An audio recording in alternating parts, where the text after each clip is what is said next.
Hi, my name is Rod Hurd, co-founder of SmartBe Wealth Inc. I'm here with my partner, Art Johnson. And today we are doing an installation of Smart Investment Journeys. We're really delighted to have Meb Faber on our show with us to join us. Meb is a huge icon in the U.S. Quantitative finance world with big podcast show. He's also the Chief Investment Officer of Cambria Investment Management and manages Cambria's ETFs, separate accounts and private investment funds for accredited investors. Meb is also the author of Meb Faber's research blog. Hey, Meb, it's great to see you, and we're so delighted to have you on our show today. Yeah, welcome. You know, I'm a little sad I'm not in Montreal, but great to be here nonetheless. In this new world of media, you're such an icon, and it's wonderful for over the past few years, we've become friends, and you've been at our conferences. Just the amount of energy and enthusiasm you put into getting the message of investing out to people is truly humbling and amazing to me. So it's a real treat to have you on. I don't know if I've ever been called an icon. It sounds like I'm going to be on an MTV show here in a few minutes, but let's do it. We were just talking to Wes, and he said, yeah, in finance, you shouldn't be worshiping the icons. You should be following rules. I thought it might be interesting to start. You do have such a great social media presence, and so many people follow what you do. Maybe if you could give us some insights to things that you're learning right now through this crazy time of COVID, through all of the political uproar in the States. What are your followers and your clients, and what's your network telling you right now? Well, you know, earlier this year when we were talking about coronavirus and started to do the lockdown, I'm based out of Los Angeles, and it was pretty dark times. I feel like in March, we were asking some people, said, when is the next time you'll see some live music? And the answers kept getting longer and more depressing. People said end of the year, 2021, 2022. And so I'm happy to report I actually saw some live music this summer. Granted, it was in Wyoming, so a little easier to social distance than most places, but got to see some bluegrass. Going back to March at kind of the depths of what was going on in the world, we had written a series of articles. It was a 4-part series. One was called the Get Rich Portfolio, then the Stay Rich Portfolio, then investing in a time of coronavirus. The last one was how I invest my money. But, the interesting part about the investing in time of coronavirus is we started it by saying, look, markets are uncertain. You never know what's going to happen in the future. I laid out a potential bear case, in which case, markets were down, let's call it a third at that point. So there's a case where, you could easily make the outcome be down 50 from there. Hospitals were ill-equipped, the virus mutates, it comes back in the fall, all the just laundry list of terrible things. Monetary fiscal policy doesn't work. Markets go back down to super low valuations. And I said on the flip side, as weird as it sounds, you also have to at least prepare for the virus is contained, fiscal monetary policy works, and by the end of the year, we're hitting new highs. Well, that wasn't even the bull case. The bull case has already happened. Like, it was even more bullish than the bull case, and markets have a way of always surprising us to where, this year it was the quickest ever from all-time high to bear market ever in the U.S. stock market. And so things always surprise us. So the ability to hold sort of two possible different outcomes, as rare as they may be, and not go crazy, I think is important for markets, because same thing with relationships, with anything else in our world, that you get too attached to one possible outcome and something else happens, you're setting yourself up for really big disappointment and in markets, potentially catastrophic loss, which is losing our money and getting taken out of the game. This whole podcast, what we're trying to help people on is this concept of, it's not just investing. There's kind of core principles of how we behave, or the human condition, or not focusing on outcomes that actually lend themselves not just to a better life, but absolutely are critical to being a better investor. And you touched on one there that I think is really important, is that how did giving up outcomes make you a better investor? How do you balance process outcomes? How did you come to that realization? It's interesting. People always want to focus on the buy and the sell. That's the sexy part. That's what gets you on CNBC, but it's probably honestly the least impactful part of the whole investment process. And so as you think about all the struggles with process, I'm an engineer by trade, but it's not that neat and tidy. If we could all just put the quantitative systems in a box and, turn them on and walk away, then our jobs would be a lot easier. But the challenge is there are very real human emotions. And I think the alignment of people's expectations with reality of not only history, but the fact that by definition, the future will be worse at some point. And this year is a good example, where history is a great guide. If you look at 200 years of really modern financial markets and probably 50 with modern floating currencies, is that sounds like a lot, but it's really not a lot of history. But then to look forward and say, well, look, at some point, things are going to be different than what we've seen, but at least we have the backdrop and foundation of what's happened in the past, because that's already super weird. So at one point in March, let me give you an example. There is no more single held universal belief in all of finance and investing than stocks outperform bonds over time. I do not know a single person that I've ever met that does not believe that. And then if you were to ask someone, and not just a client, retail, professionals, we love to turn our noses up or look down on the individual investors, say they're so crazy, they're emotional. No, all the pros I know are just as bad. And institutions, like we're talking like $100 billion, $1 trillion institutions too. And if you were to say, all right, well, how long should you give an investment idea, strategy, asset class to prove itself? What's your time frame? And most people say 2 to 3 years. On occasion, you'll get someone that'll say 5 years. And if you're like Warren Buffett's of the world with just sort of steel persona, you may have a decade. There was a point in March where U.S. stocks had the same return as bonds for 40 years. Yeah. Not 2 or 3, not 10, not 20, 40 years. And so you take this universally held belief, and so extrapolate this to hiring a manager, to whatever your favorite asset class is. Today, it happens to be, you guys must be going crazy up there, gold hitting all-time highs. Yeah. And cannabis. That's my Canadian barbell. I joke. Half the portfolio in cannabis and half in natural resources. No, but seriously, any asset class is great sometimes, terrible other times. Doesn't matter if it's bonds, gold, stocks, foreign stocks, all these sort of things. And so, and that applies to strategies too. But the problem is people's mindset and time frame is so woefully misaligned. Meb, you went macro on a couple of those things, and the whole premise of quantitative investing and rules-based investing is a look at the history. Do you think that there's any evidence or any instinct that says markets will change because of what's going on? I think you could have ended that sentence with, do you think there's any evidence that markets will change? Just stop, because they'll always change. We always joke that you see all these letters that professional advisors write their clients, and when something wacky happens, they say, it's okay, clients, we've seen this before, we're prepared for this. But I say the title at some point, and really should be, it's okay, clients, we've never seen this before. Yeah. Because that's by definition what's going to happen. At some point we'll see an alien invasion, or California, you are in California, aren't you? I'm in California. I was getting ready to say California falls into the Pacific. I'm thinking I'm sitting on a fault line as we speak. All these things, and those aren't even like the unexpected stuff. Turns out we're in a simulation with Elon Musk. I don't know.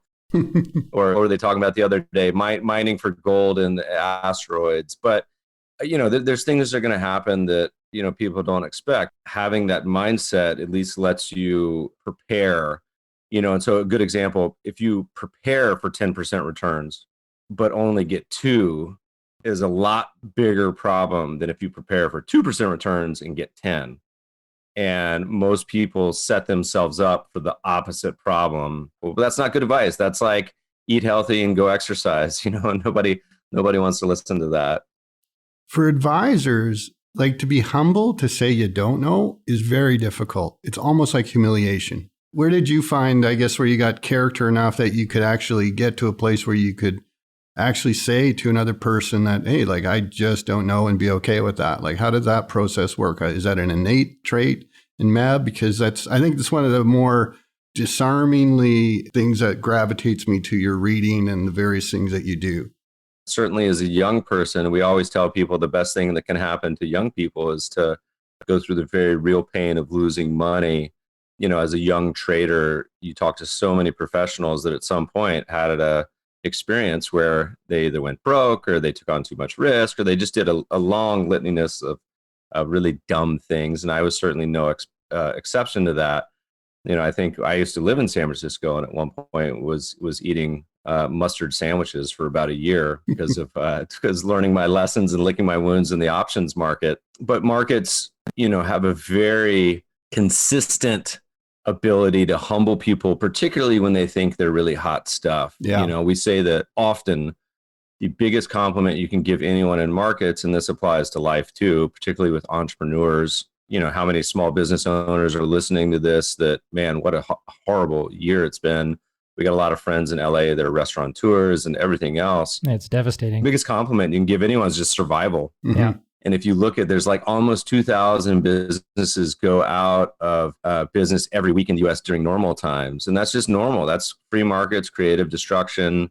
So the goal in financial markets is not get taken out of the building, to keep your bankroll so you can continue to bet. And so that's number one, the old Buffett, don't lose all your money. The older you get, the more scars you have, but those are good things. You don't learn anything from your winnings, When you were on the options desk, did you do it for yourself or were you running a prop book for the company? Or I'm asking this because I grew up on the trading floor. My first job, a guy was dating my sister and thought it'd be cool to get me a job as a board marker. So I got into this business purely through nepotism. But as a curious person, I was fascinated to watch traders because there were guys who would blow themselves up and there were grinders and there were all these different type of things. And so I imagine, you in that options kind of learning, it's another hot house of kind of decision making that I think probably shaped a lot of your thinking. High school, college was the late 90s. So the real original OG bubble, the internet bubble, was so awesome. I mean, I'm looking over San Francisco Bay as we speak and so many fond memories of that crazy time. You really didn't have to do anything. I had the original Robinhood account. So I was an E-Trade brokerage client. And, had it been the 70s and 80s, I probably would have been trading futures, but whatever gave you the most juice at the time. And that the 90s was all about stocks, right?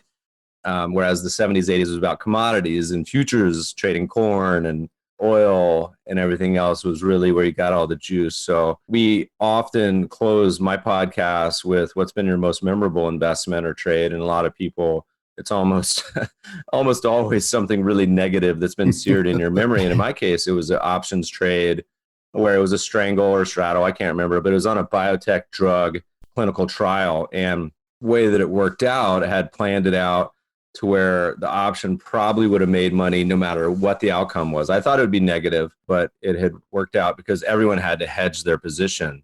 And so the option position going into the actual announcement had doubled. So a smart trader would have probably taken off half or some of the bet. And then it got approved. And the option was, the trade was in the money a little bit, but not a ton. And so the reason for the trade was done. You should have sold the position, but like many people, I said, I'll give it a day or two, see if it, continues on. And sure enough, the company pre-announced earnings and went exactly back down to the strike price. So you learned a lot of lessons there in that one. So how did that lead you to thinking about systematic ways to do things? What was the journey to getting you to say, obviously you're an engineer, so you're biased towards numbers and whatnot, but was that the event that pushed you? Yeah, I said, I'm tired of going broke. This is terrible. This hurts. I can't go to the bar that much. More mustard sandwiches. I like that. I think as an engineer, the way you think was certainly a curiosity and trying to quantify as much as possible, even with the fundamental research, was an interest. And as kind of the knowledge compounded, as the layers of amber got added to sort of what I was working on, it just kept gravitating more and more away from pure discretionary and more towards quantitative. And, quantitative and rules-based and systematic, it doesn't have to mean super complicated. A 60-40 portfolio rebounds once a year is rules-based and quantitative, and that's just fine. I have all the behavioral biases.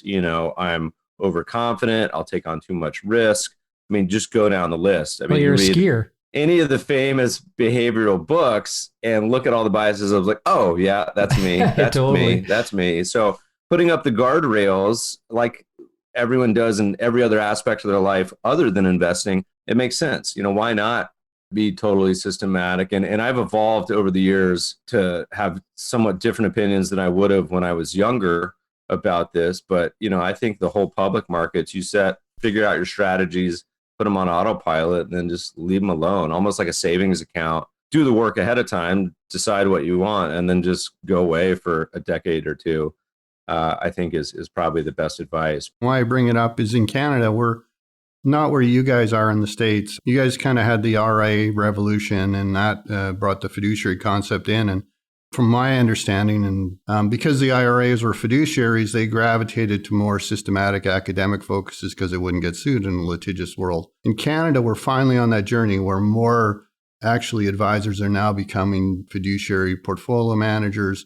And the point I'm making is I'm hoping that the people who are listening realize that there has been this real change in the whole investment industry around these principles, and systematic investing. I don't know if it's led the way or been instrumental to these ideas, but exactly what you're talking about, like build processes. And it's gone from this ad hoc business where, my original job was a stockbroker. My job was to just sell units of stocks. It wasn't to figure out if that stock was going to do good in a portfolio.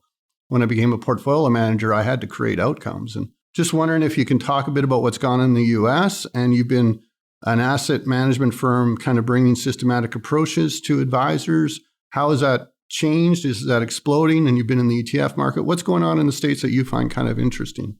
Well, that's a lot. I'm glad we budgeted 3 hours for this conversation. For decades, really, there is a very real push-pull in our industry between, there's almost like two types of companies. There's the company, and this isn't just pure asset management. This is all of finance. So credit cards, loans, everything. You have the companies that are almost like, how much can I charge and get away with it? And the others that are, how can we deliver our services in the best interests of the consumer for as low price point as possible and still run a business? And asset management historically, of the 150 odd industries in the US, has had one of the top profit margins of anything. And so if you go back 5 decades to the 1970s, there was a very real revolution that was beginning, which a lot of people confuse as being indexing, which is systematic, by the way. But really, it was kind of what indexing allowed. Mm-hmm. And this market cap weighting, because you didn't do anything, allowed products to be delivered for a much lower cost because there's no effort. You just set them up and let them run. And so over the last 5 years, you've had a very real trend down in costs. And costs, are still a very major input into investment success. Now, it's not as simple as a lot of commentators make it, which is like you buy the cheapest products available. And it's not as simple as avoid the most expensive products, because there's examples on both sides where there's really foolish cheap products and there's really amazing expensive products. But it does set a bar. It's like a high jump where it's just harder to overcome if you're charging 2%, 3% per year than if you're charging 1% or less. The systematic sort of people always thought that was the index was the big evolution, but really I think is kind of what it allowed. Now that's changed over the last 50 years. Very much still, we live in a world where the vast majority of money is sitting in high fee closet indexing funds. So these funds that claim to be active but don't do anything because they got 50 billion in there and they've been sitting there. So in the US, we still have something like $1 trillion in these asset allocation mutual funds here that are expensive, that are tax efficient, that don't do anything. Now, that's a one-way street. Eventually, it's people as they die, as they get married, pass along assets. That doesn't go back to these kind of crappy products of our parents' generation. One of the biggest funds in Canada, and I won't name the bank, but it's got, I think, $7 billion in there. Basically, is a mirror of the TSX 60. It owns 60 stocks, and it's 2.1%. Canada is still. You can name names. I don't mind. This is fine. Well, I mean, Canada's a really strange place because 37, I think, there was a research paper that was done, but it's either 34 or 37% of our money is still in what's considered a closet index at some of the world's highest fees. Can you just explain what a closet index is, Meb? The good news is, like, we live in 2020 and there's never been a better time to be an investor, in individual or institutional. So you can go and buy the market cap weighted index, meaning the biggest companies, the Apples, the Amazons of the world, have the highest weight. And that index technically never rebalances. I think people confuse that a little bit, but that is the market. That's by definition, that is the market. That is the average of what everyone will get. And you rebalance it based on corporate actions, mergers, all that good stuff, new entrants, IPOs. But in general, because it takes no effort, there's zero, almost like 2% turnover per year. That index, you shouldn't really be charging much for because you're not doing anything. Yeah. So you've seen that in reality where Vanguard and all these funds have the market cap weighted indices for near zero cost. Now that's amazing as an investor. And you're going to see the world somewhat barbell. So you have the free stuff and the things where people deviate. And when they deviate, I'm of the opinion that you should really deviate. You shouldn't just look kind of like what you can get for zero. So you have the funds out there that charge 1%, 2%, 3%, and you pull up a chart over the past 10 years or whatever, and you can't even tell the two lines apart. So a closet index is someone who says they're active, but really they're moving the Apple weight from 4% to 3%. That's a huge underweight for them, or they're increasing the weight of IBM from 1.5 to 1.75. So in reality, you get really zero potential for outperformance, but you're paying a ton for it. And so what happens often is you have these massive companies that have these huge funds that say they're doing all these things, but in reality, they're not. But they have to say they're doing it to keep the fees coming. Otherwise, people will just switch to Vanguard, which they are, by the way. They say, look, if you're not super weird and different, then we're just going to buy the cheap stuff. So that's a trend that if you pull up the flows is happening, and it's a good trend, and that's the way that it should be. The challenge for most big asset managers, it's a lot safer, warm and cozy to not look too different. It's fascinating. I was looking at your books last night, and I got into your books by reading Global Value, and it was fascinating. I went back to that, and the CAPE at the time, I think when you wrote that was 25, and now we're at 31. And just to give people insight, what the CAPE is just take a 10-year inflation-adjusted average of the earnings in the S&P 500, and then you take the price of it and you try to figure out if it's expensive or not. Did a really good job in the book of not inferring that, you can't really make money on CAPE, but, this is expensive. And now we're at this time where we're even more expensive. Are we in irrational exuberance, Meb? What do you think? If you look at history of valuations, they're a pretty blunt tool, but one that I think is exceptionally useful. If anything, it gives you perspective or an anchor or a foundation from which to make your decisions. Otherwise, you're just kind of blowing in the wind. And going back to market cap weighting, while that is the market and while you can get it for zero cost, it is one of the most nonsensical ways to invest. That, going back to the aliens we talked about earlier, that if aliens came down and said, how do you invest? The way most people think about investing in businesses or investing in houses or whatever, then you say, no, sorry, we only invest in stocks based on two variables, the stock price and the number of shares they are. And most people say, that's crazy. Why would you ever do that? That doesn't make any sense. It's not based on earnings. It's not based on revenue. It's not based on any of that stuff. But that's what market cap weighting is. And I don't think most people understand that. It's just based on stock price, right? And size. But size has no correlation to size. Most people think size means earnings, growth, sales. No, none of that stuff. Now it works because of the power laws of investing. You're guaranteed to own the winners. The massive winners are the ones that give you all the returns. Most stocks are just kind of middling about, no returns. Going back to what we were saying earlier on capitalism and just surviving, it's the McDonald's, the Walmarts, the Amazons that generate all the return. But it really doesn't make any sense because there's no tether to fundamentals. And so any investing methodology you can come up with, a weighting situation, it doesn't matter. Those all should outperform market cap weighted indices by about 1 or 2% per year, I think, over time. Almost any of them. And some maybe do more, some maybe do less. And so using valuation at least gives you some perspective because no one on the planet would say that buying the US stock market when it's trading at 40 times earnings is a reasonable or prudent idea. And yet, if you look back in the history, it traded at 45 in the late 90s, the very peak of the internet bubble. And then you had many years of terrible returns and two huge fat bear markets after that. There's no question it was a bubble at that point. And the average over time is around 17. But the US has been as low as 5, as high as 45. But other countries like Japan got to 95 in the 1980s. It gives you some sort of just common sense metric. So the thing about the valuations is as they go up, and it's the P and the PE that usually is moving, it's not the E. As it goes up, future returns are naturally going to be lower. But the way you get to high PEs is the P goes up. And so 90% of commentators always get this wrong. And I always kind of smile about it. So where we are now, kind of in the low 30s, good news, bad news. US is one of the most expensive in the world. I think it's the second most expensive. You don't have to use CAPE. You can use any valuation metric. There's not a single valuation metric that doesn't say stocks are cheap in the US, but it's not as bad as the 90s. And there's some pockets of the US that are actually super cheap, like small cap value now, which at one point I think was down by 50% in Q1, is now a huge spread to large cap over time. So it's not just one market. I think you have much better opportunity there. But a lot of the rest of the world is cheap. Foreign developed is reasonable. Foreign emerging is a lot cheaper. Cheapest bucket of the cheap countries is even cheaper still. But the stuff plays out over decades long time horizons. As an American, you've always preached global investing.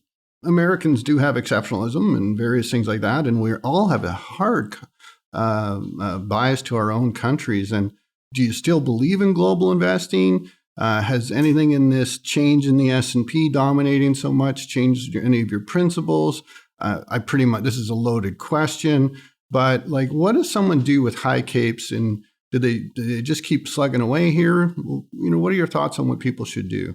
You avoid them. That's what you do. Well, the simple answer is I think if people applied a framework of buying businesses rather than stocks, the narrative starts to make a lot more sense. If you've traveled the world, if anyone's traveled the world, and you magically think your country is somehow much better entrepreneurship, you've clearly never been to India or China or Brazil or Russia or Mexico or Japan, anywhere. There's fantastic entrepreneurs all around the world. And the vast majority of billion-dollar companies are outside the US. They're not in the US. The US is only a quarter of world GDP. But like you mentioned, every country in the world, people love to put most of their money in their own country, which is a very foolish mistake. It's concentration risk that is almost universally not rewarded. And even in the US had an amazing decade this past decade. The US stock market has only outperformed a global average or GDP or market cap weighted over the past 120 years, like 2 or 3 times. Happened this decade, it happened in the 90s. And before that, you had to go back to the 20s. That's not normal. That's not the standard. A great example I love, people are always talking about the US CAPE versus the rest of the world. If you assume the US should have a higher valuation because of all the silly arguments people make, what do you think that historical premium is? Mm-hmm. And the answer, there is no historical premium. For the last 50 years, they have the same valuation. It's right around 22. They say, well, yeah, but US stocks have outperformed foreign for going on 70 years now by 1% a year, which doesn't sound like much, but then it compounds over that time to be a huge amount. Well, how much of that has come since 2009? And the answer is all of it. Mm-hmm. So, you've had this alligator jaws where at the bottom of the financial crisis, everything was cheap, low teens, and plenty of countries trading in single-digit CAPE ratios. And then the US simply has had a big multiple expansion over the past decade, and the rest of the world hasn't. And so there's plenty of countries trading at single-digit PE ratios right now, and many that are just kind of normal valuations, but the US is not one of those. Let me be clear, it's not what I would characterize as a bubble or crazy. There are some names and some pockets that are bubbly, but the market as a whole is not terrible. It's just going to be muted returns. I mean, John Bogle, before he passed, probably one of the most sober, sane people on the planet and the biggest proponent of buy and hold investing.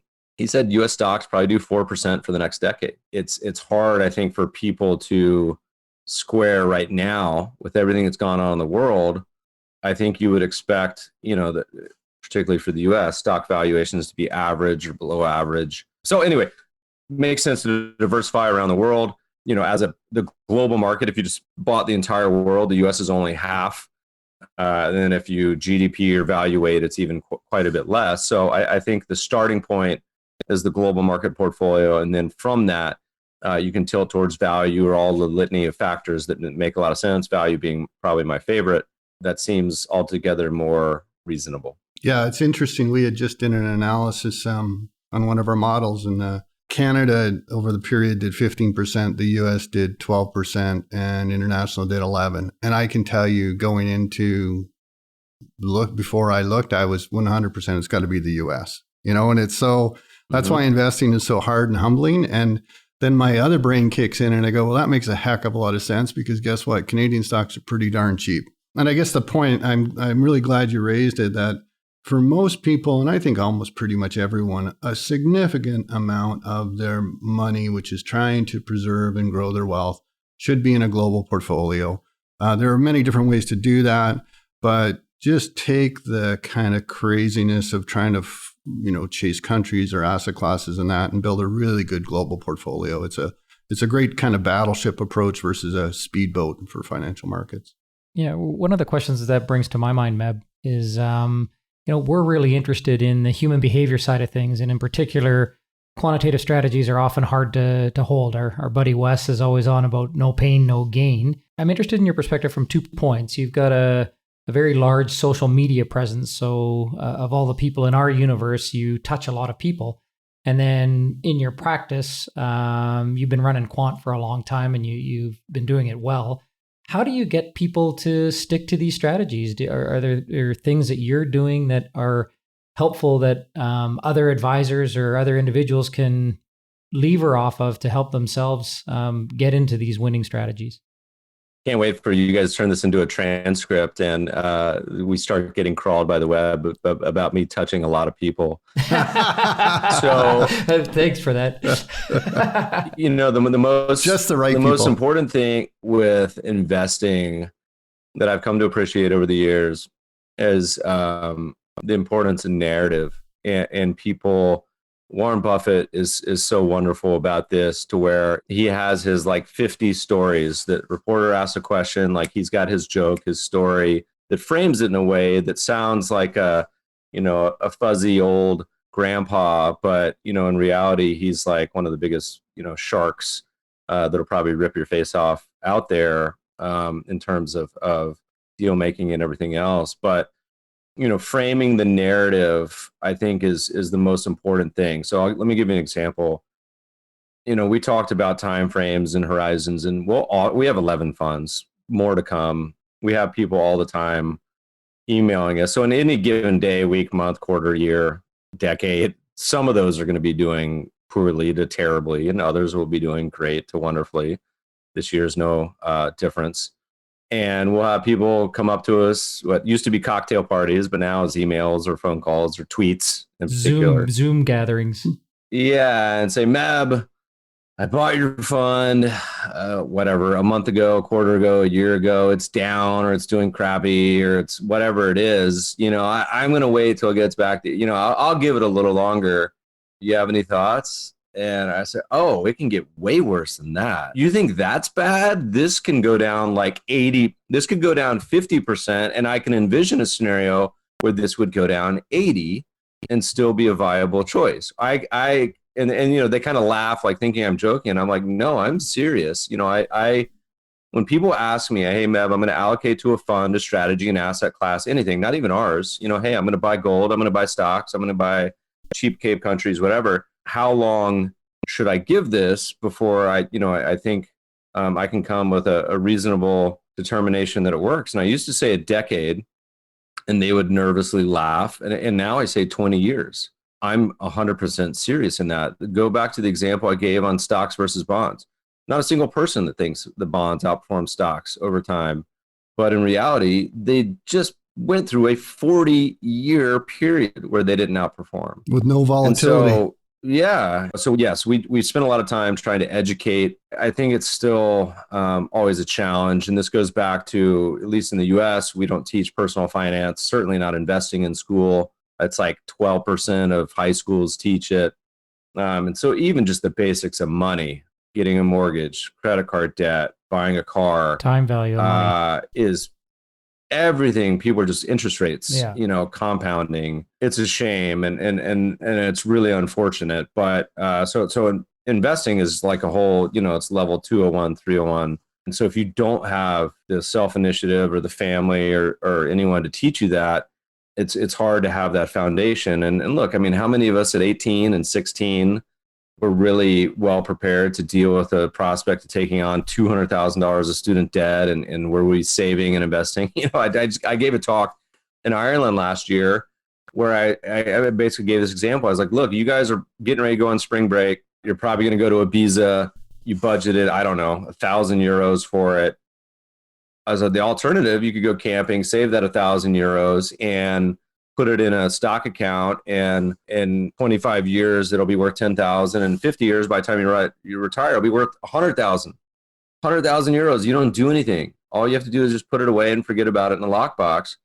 What an awesome, wise decision. I said, on the flip side, you probably should go to Ibiza because it'll create a lifetime of memories and it'll be fun, and you're only 18 once, and yada yada.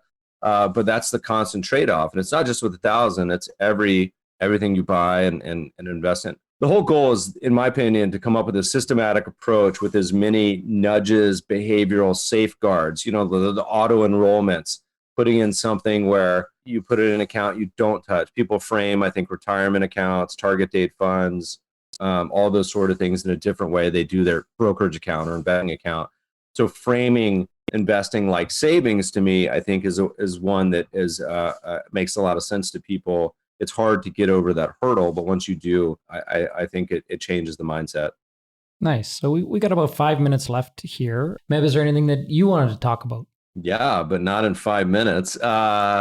We use a lot of football references because I grew up a Denver Broncos fan, and talk a lot about, having a plan. To me, the vast majority of investors, pro or retail alike, don't have an investment plan, particularly a written one. So it doesn't have to be complicated. I mean, it just could be something you write down. Same as like with a diet, you share it with your loved ones, your kids, your partner, and say, hey, can you help keep me compliant with this plan, and such that when the world's going crazy in March, all of a sudden you weren't selling everything and running for the hills. It's a concept that you try to come up with all the various outcomes and whatever that plan may be. Look, if you're a gold bug, you want to put all your money in gold stocks, God bless you. I'm fine with that. But you come up with a plan on how to approach that when the times get tough, I think is the most important thing, because otherwise you're just, people love to invest by just kind of shooting from the hip, flying blind. And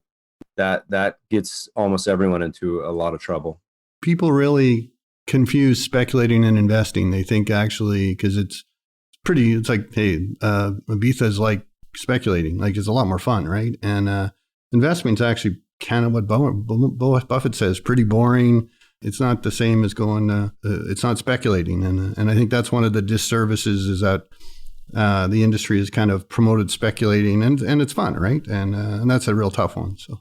And that's, it applies to, again, the biggest institutions in the world. Look at all the drama that's happening right now with CalPERS and others. We've written a lot of articles. Should CalPERS be managed by a robot? Should Harvard be managed by a robot? And having these systematic approaches where they just buy a bunch of ETFs or just, very simple systematic strategies probably is going to beat the vast majority of them. And you don't have all the drama associated with it and all these conflicts of interest and everything else. And that's going to be a trend, I think, over the next 2 decades. You'll see the real big money institutions move in that direction, probably slowly, but eventually, because it's too insurmountable of a challenge for most of these guys to do it the other way. They end up getting themselves in so much trouble and doing really foolish things consistently. It's over and over again, to the point where the boards are just going to be like, you guys, this is crazy the way we've been doing this. I mean, this made sense in the 1960s. It doesn't really make sense in 2020. What are you looking forward to most in the next month, Meb? Well, we narrowly avoided a fire tornado in Tahoe, and now like half of California's, my voice is sore because of the smoke. I'm avoiding just normalcy, but we got an election coming in the U.S., so there's no chance of that in the next 3 months. I think that the smartest idea would be to go back to Montana and Wyoming and Colorado where we were and just hide out. You mentioned Wes at Wes's outpost in Colorado, perhaps. The funny thing about markets and what's going on is they're consistently surprising. Back in 2017, I don't think anyone would have predicted in the U.S. stock market they would have been up for the first calendar year in history, up every single month. And then you have 2020 where there's a pandemic that just was a whoosh down, whoosh up. Who had that on their bingo card? I would just like a little calm and quiet, but that's not markets for you. So, well, I'm an optimist despite all my grumpy valuation discussion. I'm an optimist. I spend a lot of time with private angel investing as well and see so much innovation going on, so many wonderful things happening in our world. It's hard to filter out all the junk we hear on the various media outlets, but the reality is everything is getting to be a whole lot better. So I'm happy. I'm optimistic. The one thing I'd like to maybe tell people is I almost view this back to markets being at record highs as if your portfolio didn't look very good in March 13th, you've just been given a gift to maybe readjust. And I would really emphasize that, go back. It's going to be really hard mentally to go back to how you felt on that day. And you've got a second chance here. If you felt that there was a real problem with your portfolio and you got really scared, or you were taking on too much risk that you couldn't handle, I'd really encourage people to kind of set themselves up what this is going on and then accept the fact that this market could go a lot higher and that decision may not look great, but it wasn't built for that. It was built for you to survive what happened back in March. Thanks, Art. If I took things away, I think first and foremost, 20 years is not a long time. I think, Meb, you're really trying to frame us into a much longer time horizon as we think about our money and we think about trying to see it grow over time. I really liked your concept on guardrails. We do it in so many other aspects of our lives to set ourselves up for success. Quant strategy, systematic, rules-based, transparent can help us with the guardrails. And I also, a partner, an accountability partner, your spouse, a friend, an investment advisor, someone that can keep you on track seems to be super simple, yet difficult to execute, but great advice. To our listeners, you can find Meb at Cambria Investments or on his podcast. As he had mentioned, he is a prolific content creator and a trusted, transparent source for great advice. And we're really honored to have you on today, Meb, and it's terrific to see you. Yeah, let's do it again sometime.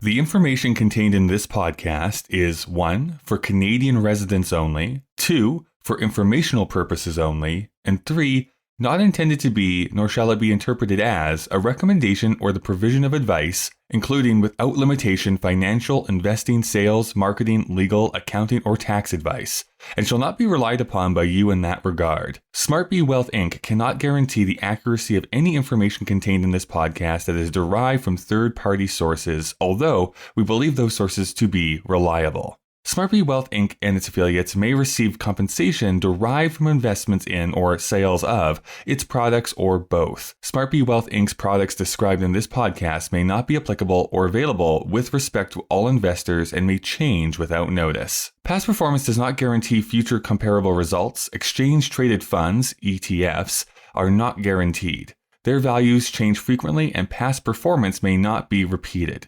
Investors will pay management fees and expenses, but they will not pay commissions or trailing commissions, and they may experience a gain or loss from their investment in or sale of an ETF. You may request a prospectus for an ETF from your financial advisor by visiting smartbewealth.com or by calling SmartBe Wealth Inc. at 403-930-8693. The prospectus includes investment objectives, risks, fees, expenses, and other information that you should consider carefully before investing. Please consult a lawyer or tax professional regarding your specific legal or tax situation, respectively.